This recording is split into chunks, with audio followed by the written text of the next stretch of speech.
We announced this morning that the President will travel to the United Kingdom and Belgium in June for his first overseas trip as President.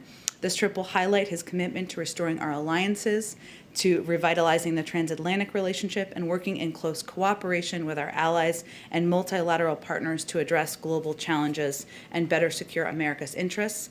He will attend the G7 in Cornwall, which is happening from June 11th through the 13th. He will then travel to Brussels, Belgium, where he will participate in the NATO summit on June 14th.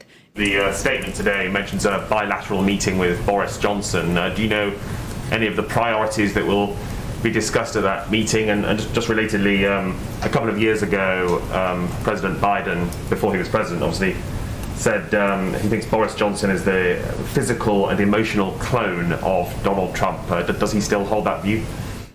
I don't have anything yet to preview for you about the agenda. A lot of it will be dependent on what the world looks like at that moment in time, but there are a range of issues we, of course, discuss with our partners in the UK that I expect will be on the agenda. So as we get closer, we'll have more to say. And of course, the President is meeting with him as a fellow global leader in the global community, and it certainly sends a message about the special relationship we have with the United Kingdom, that this is his first trip.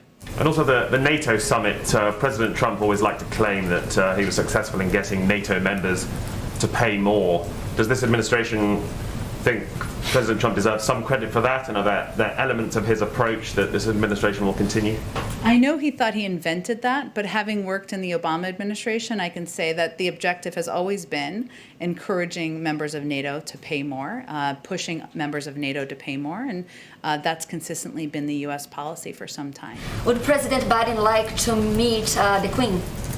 Would he like to meet the Queen? We're still, who wouldn't want to meet the Queen?